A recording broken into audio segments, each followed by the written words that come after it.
Good evening, everyone, and welcome back once again to Vicious Rants. And of course, I am your host, your YouTube messiah, and often imitated, never duplicated superstar Tim Vicious. And we are talking about the Elimination Chamber show that was this past week.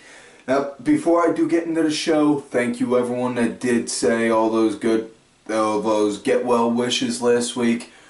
As you all noticed last week, I wound up sounding a lot like this. As you can see, thankfully now I'm not. That's what happens when you wind up having to get forced to go to the ER and get a whole shit ton of meds pumped into you. Digress, moving on. Elimination Chamber, Corpus Christi, Texas. Now, this wasn't even actually part of the regular pay-per-view cards. Yeah, I looked into this and I was talking to my good buddy out there, Darren Dreyer. He's out there on Twitter at Axel Mulligan.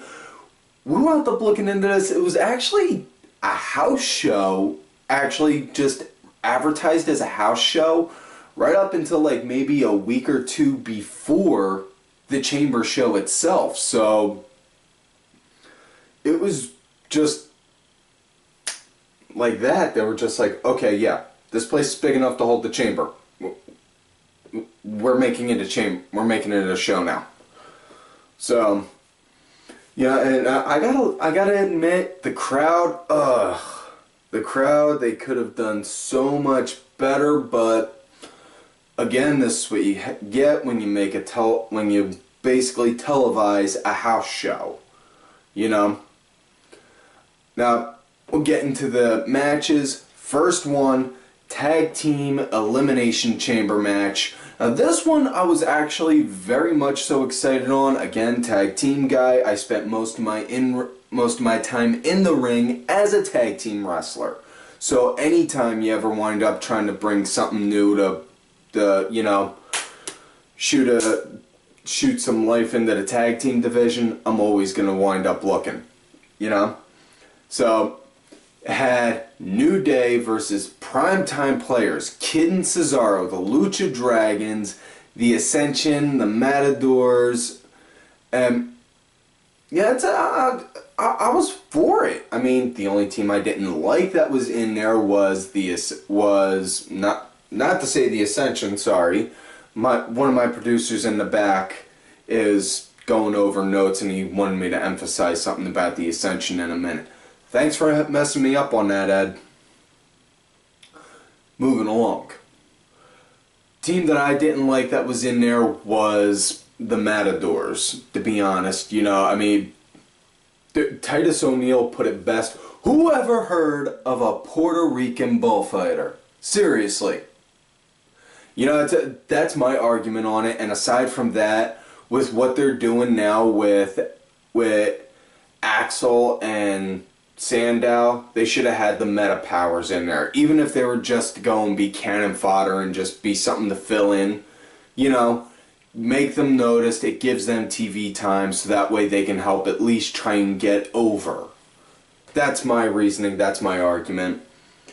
But as far as what the match goes, I dug it. I dug the hell out of this. You know, I mean, it had the elimination feel of Survivor Series and the unpredictability of War Games. And yeah, I mean, if they'd be willing to allow blood, you know, you could also wind up saying that it had the brutality of Hell in a Cell. But they don't allow blood anymore. What are you gonna do? Moving along though, the Ascension actually came off very good and very much so strong in this, which really, really needed for them guys. If you never saw them in NXT and only saw them from the main roster, shame on you, one. And two, go and see what they did in NXT on the network. Obviously, after you're done watching this show, of course. You know, but either way, go and see it because they were amazing.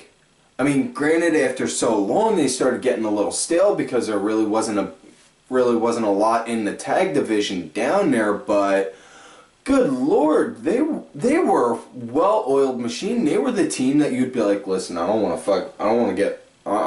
them two to fuck me up, you know? But yeah, Ascension, they came off really strong. Was really good with that. Yeah, I mean, the Lucha Dragons, not so much, but I mean, it was pretty cool seeing Kalisto actually climb up the cage up till the roof, hanging on to it, and then just like, oh shit, this is a bad idea. This is a bad idea. This is a bad idea. And then letting go and then dropping himself on everyone. And then, man, when the primetime players came in, oh my god, they just went ape shit and tore everything up. I mean, literally. I mean, they took out, the primetime players eliminated the Ascension as well as Kid and Cesaro, which started up a small bullshit chant, which, hey, guys, I would have liked to have seen them be the champs also, but given on how the primetime players have been going with those vignettes they were doing lately, as well as on how the New Day's getting a lot of good heat from holding those titles, let's just hold off on giving the kings of WWE wrestling the straps again just yet.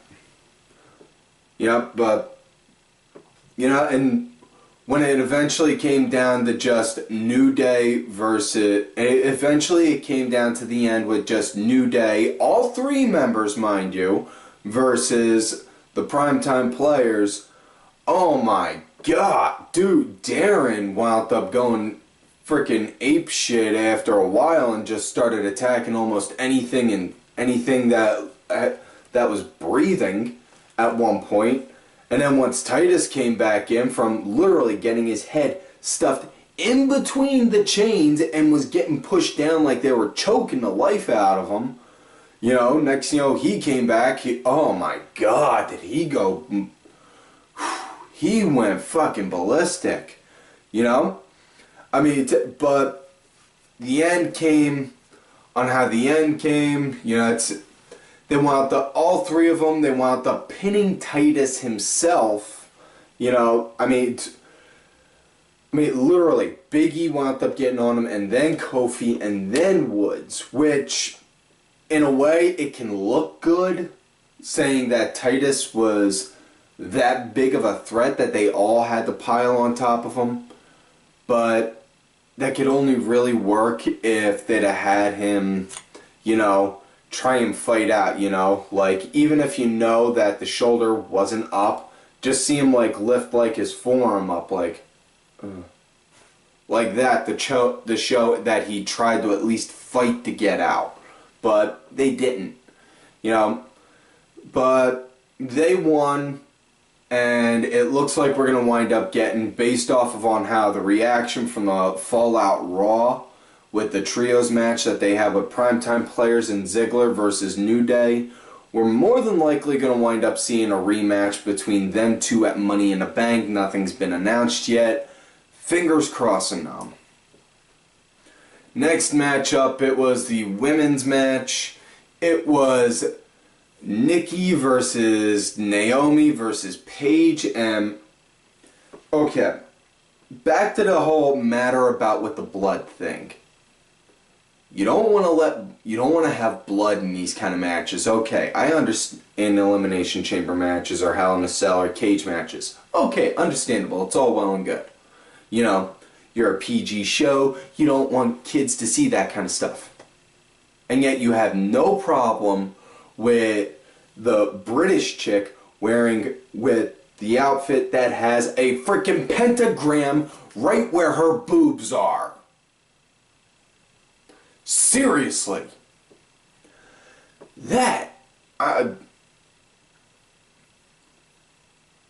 I'm still trying to wrap my head around that.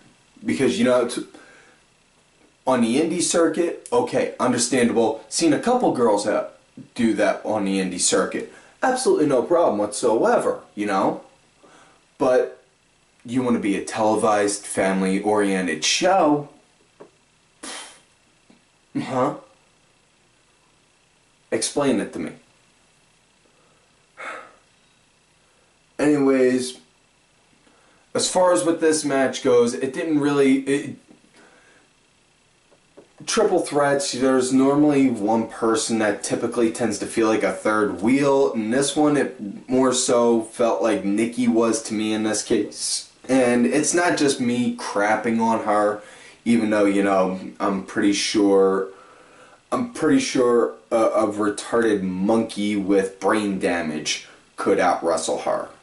I mean, she's shown improvement, but still, let's give credit where credit's due. I mean, a retarded monkey with brain damage. You know? But it just felt more like it was a filler match, you know? Just something to chew the clock for a minute. Yeah, it didn't have that pay-per-view wow feel to it. Even if it was like an underappreciated card match. Like, oh, yeah, hey, I forgot they were going to have this match on there. No, it didn't have that feel at all. That was the thing. You know? I mean, if anything, it felt more like Paige and Naomi were really mostly carrying this. And again, that falls with the, you know, Nikki feeling really more so like the third wheel. And match came to an end. Nikki wound up hitting a rack attack. And she got the 1, 2, 3. And Nikki wound up giving Paige her one-on-one match for the title that Monday night. Which, okay, that was all well and good. Right up until the end when she wound up doing the twin magic with Brie. And, okay, point out some flaws with that whole twin magic thing. One, obvious. Nikki's got the boob job, Brie don't. 2, and Nikki's got like that, got that blondish hair thing going, and Brie has jet black with blonde tips. You're telling me Mike Chioda couldn't figure that out? And 3, and this is the weird hyper-observant eye that I got, Nikki's outfit had the black lettering on her outfit had black sequins. Nikki's was just straight up black print. And I don't know if that's just, you could take that as me bitching and griping over that kind of a little thing, but that's just what I noticed, and I'm putting it out there saying that. You know? But that was the issue. So, moving along, next match. Kevin Owens versus John Cena. Oh my fucking god, could this match have gotten any better? I mean, if you ever want to really make it big in pro wrestling, easy enough. Just have Jim Cornette think you're never going to amount to anything. And then just go and be like, okay, fuck you. I'm going to go and do this now. And then I'm going to go and piss on your face while doing it. You know? Which, by the way, if Jim Cornette, if you ever do watch this, seriously, sit and spin. Cannot stand that rat fuck. Moving along, though. This match, oh dear God, was this match beautiful. It felt almost like a Ring of... it almost had like a Ring of Honor feel to it. And it's not me being a Ring of Honor mark or a Kevin Owens fan saying that. It's just the pace and the way that the match played out with the moves. With the moveset almost. Emphasis on almost. So, for those that are more hardcore on it than me, please don't go into an all caps nerd rage down below in the comment box and be like, oh, you don't know shit, blah, blah, blah, blah, blah. Dude, seriously. Yeah, moving on. The match, it was just beautiful. Owens showed that he really is, it really does live up to the monarch of what he had in Ring of Honor as Mr. Wrestling. I mean, okay, good example for a spot that he did that nobody would have ever expected. He was sitting right up there on the turnbuckle, just like I am right now, just like I'm sitting right here right now. Cena went to go jump up, try and get him a superplex, knocked him down, stood up on it, jumped, turned around, and went to go hit a moonsault, showing high acrobatics for a guy his size and build. You know, okay, not even so much size, but so much with his kind of build. Nobody expects something like that, you know? Nobody expected anything like that from Bam Bam Bigelow or Big Van Vader. And look on how well that worked for them. You know? And then also when Owens had Cena cradled for the package pile driver, I thought you'd have thought like my head exploded and I'd just about shit my pants because I was just like and then he turned it into basically like a package power bomb. I was just like, holy fuck, he just did that. Which everyone else, no lie, everyone else that on Twitter that I saw talking about the show that night was all saying the same thing, which, fucking A, yes. Only problem that we really saw with this match was the fact that, I don't know if it was either the mics on the cameras were turned up so loud, or it was Cena being more Cena than usual, but he was talking his spots through, it was like he was talking his match through the whole way, like, drop kick, and suplex, headlock, powerbomb. You know, you were just hearing it like that constantly. You know, it almost felt like we were watching an episode of Botchamania for a second there. And, dude,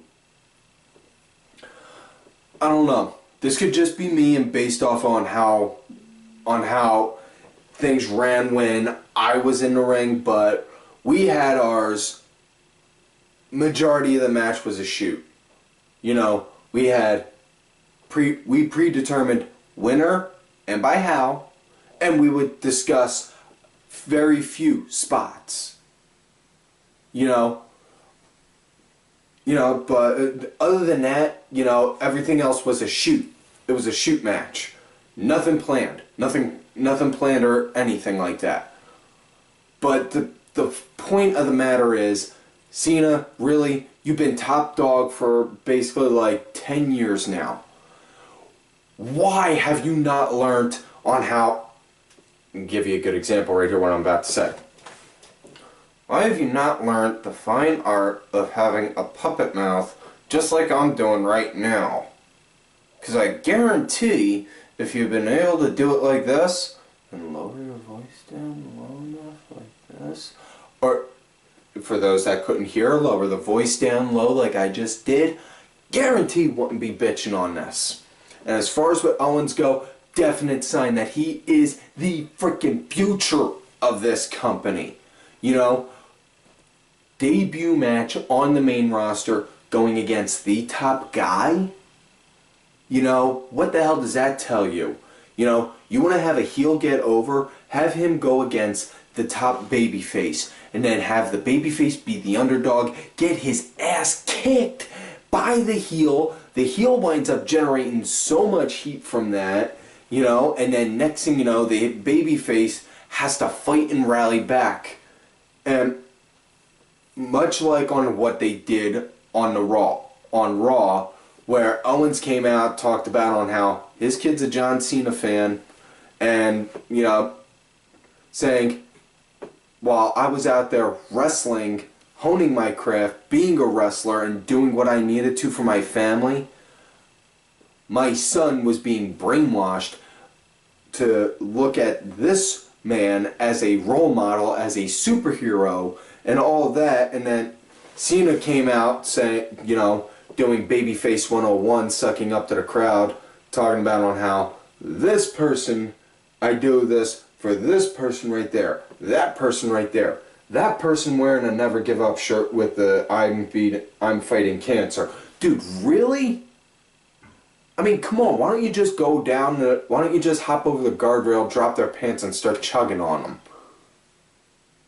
Seriously. I mean, ugh.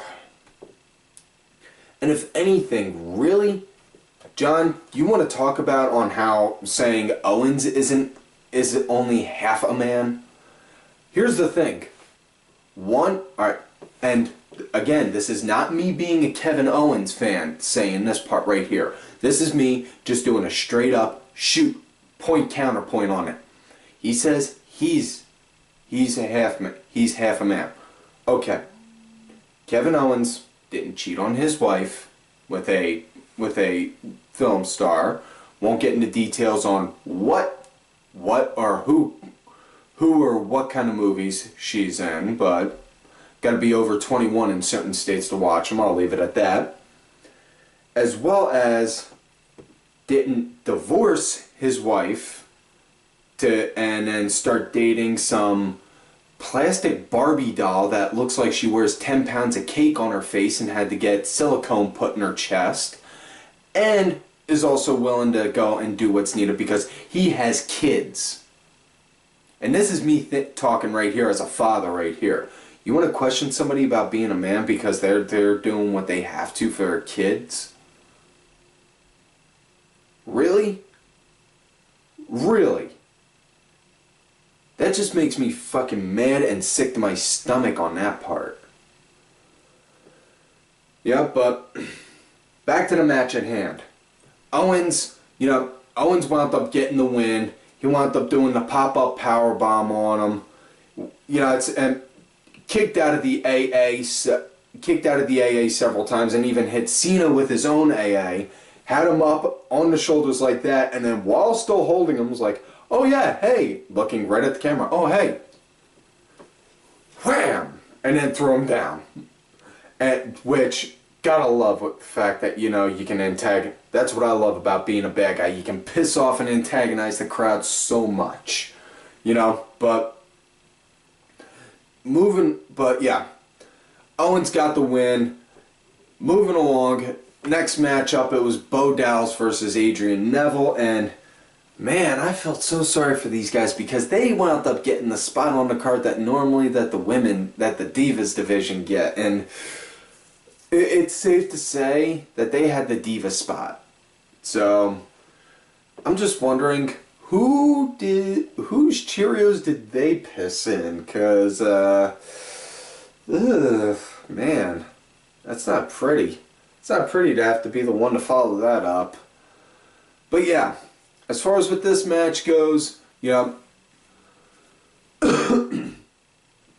I mean, it was a good pace for a match. It's just, it didn't feel appropriate. The match just didn't, I don't know, the story for that match right then and there, it didn't feel right to me. And I was just like, okay, I'm seeing it, but I can't get behind it.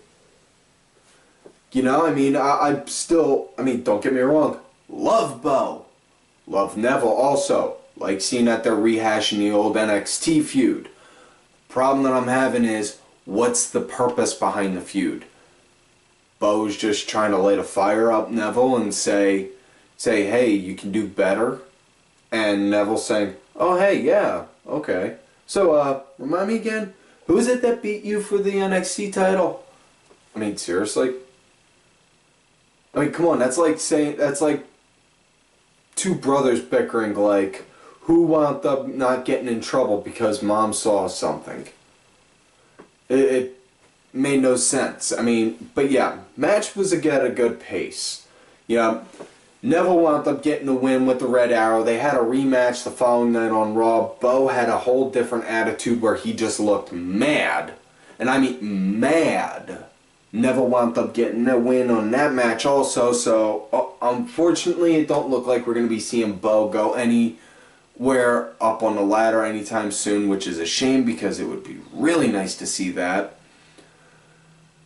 But yeah, next up it was the Elimination Chamber match for the IC title. It was Barrett versus Sheamus versus Ryroyd versus Truth versus Ziggler.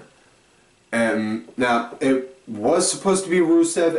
Rusev wound up injuring his ankle earlier in that week on SmackDown, unable to compete that night. Doctors did not medically clear him. So, hey, and speaking from personal experience, having a broken ankle, it sucks.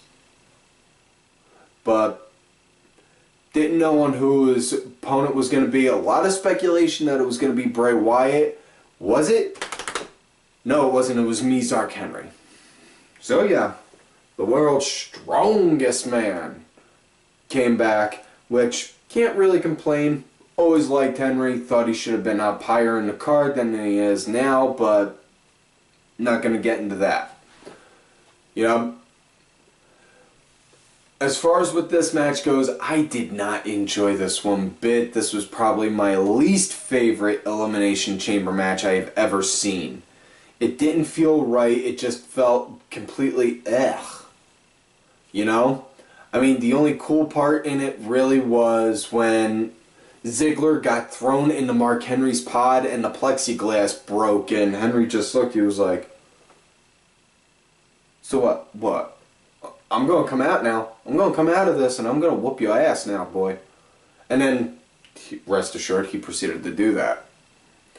But yeah, that was pretty much the only real good spot that I liked.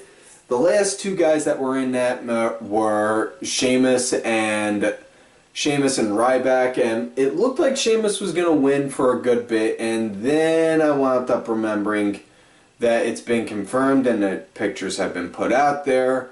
Sheamus is going to be Rocksteady in the new Ninja Turtles movie, so they can't afford to put the strap on him.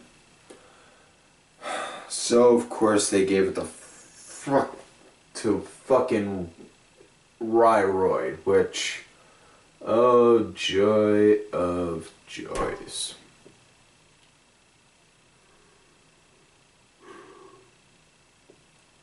Yeah, you could all see on how happy I am on that one. That fucking piece of shit. He don't deserve that damn strap. And then now they're starting up a feud with him and Big Show based off of what happened on Monday night. And now it's just, why? Really? Because, listen, I could give less than a shit about Ryback.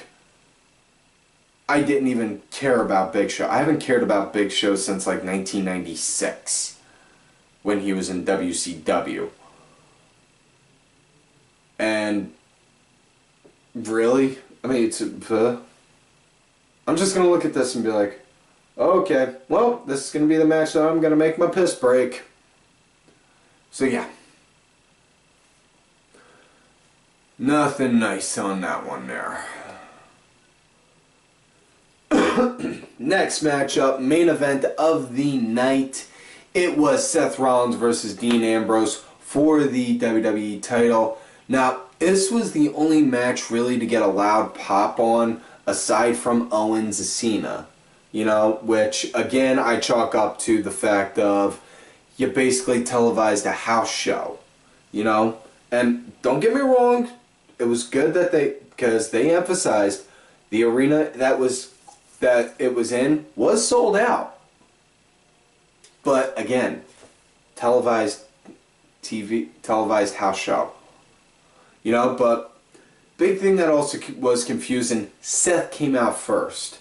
Champion does not come out first. No. The challenger is to come out first, and then the champion comes out. That's on how it's meant to be.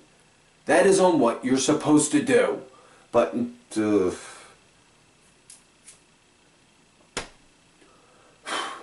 yeah. But, can never really complain about Seth and Dean matches. In all honesty. Said it before on this show, say it again, and I'll keep saying it until I'm blue in the fucking face. These two can go, and these two are going to basically be this generation's Stone Cold Steve Austin and The Rock feud. Where you can flip it on and off at the flick of a switch. Don't believe me? Look on how it is now, because Seth and Dean were feuding hardcore, non-stop, from the time the Shield broke up until Hell in a Cell. And then next thing you know, Bray Wyatt steps in.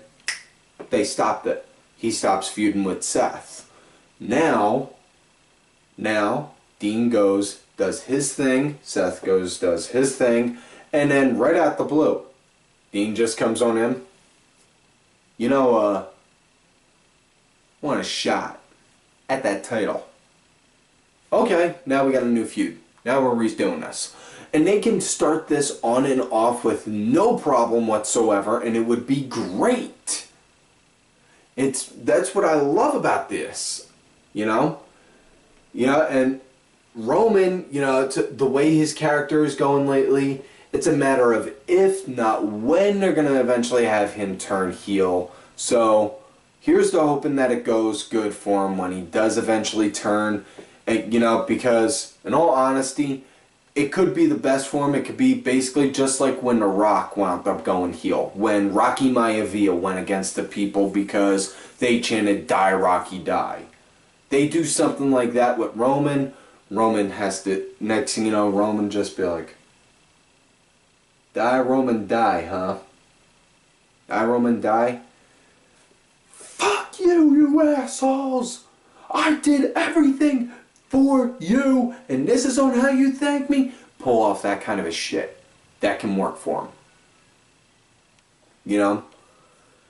Anyways, as far as what this match goes, it was really good. Really enjoyed it. And yeah, the match wound up coming to an end. Ref wound up taking a bump earlier in it, but Dean was up at the top, went to go and hit.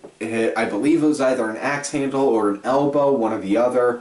But either way, Seth pulled the ref right in front, so the ref wound up taking a bump, and then eventually Dean, wham, hit Dirty Deeds on Seth. No ref in there, and then next ref ran all the way down, got in the ring, 1, 2, 3, counted it, and then everyone was just like, "No way. Son of a bitch, he did it. Dean won." Which had me thinking right off bat, did anyone ever hold the Combat Zone World title and the WWE title at any point? Was anyone ever a former CZW World Champion and a WWE Champion? Because if not, I think Ambrose is the first. Yep, but yeah. Then just while we're all riding high, next thing you know, ref that wound up taking the bump goes and starts yelling at the ref that ran down, saying no, calling it DQ finish. No, DQ finish, I got hit. We wound up getting hit with a dusty finish, folks. And in all fairness though, we haven't seen a dusty finish in forever, so can't really argue too much on it when you think about it. I mean, yeah. We haven't seen a dusty finish in forever. But after that, Dean was just like, no, I'm not giving this belt up. No. And then proceeded to start swinging at anything that moves, and then Roman came down, gave him back up. And then they just both stood over at the security rail and was like, "Hey, looks like the loser buys the beers. Later."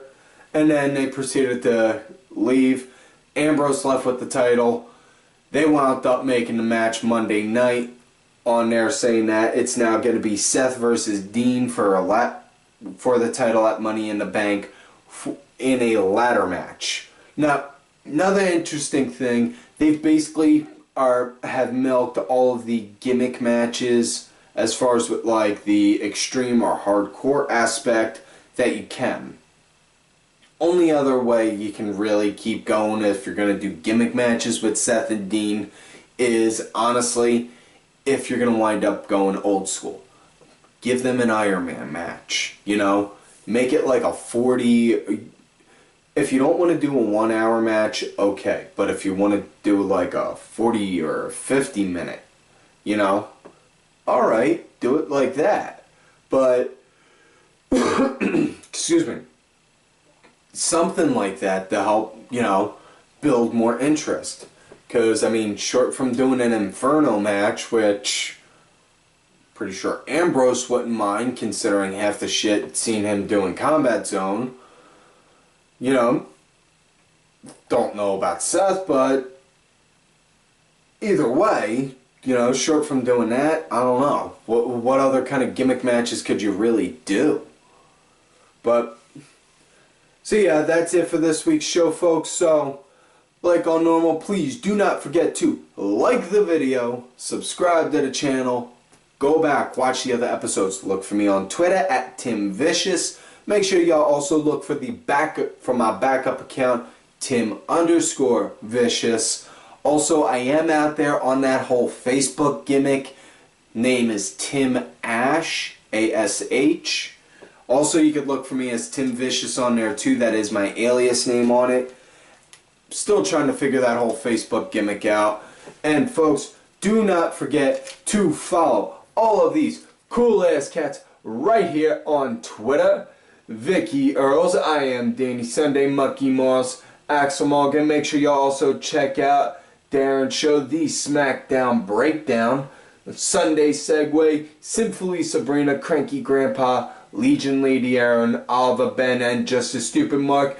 Don't forget to check out Ollie Ben's and Masked Mark's Paint and Mask show. It was the War Paint and Mask, but we've come to a truce. As well as my client, who, as I have said before, is the true Raw General Manager, Bronx Bitch Forever. And, folks, like I always tell y'all, you love me great, you hate me. Fuck yous.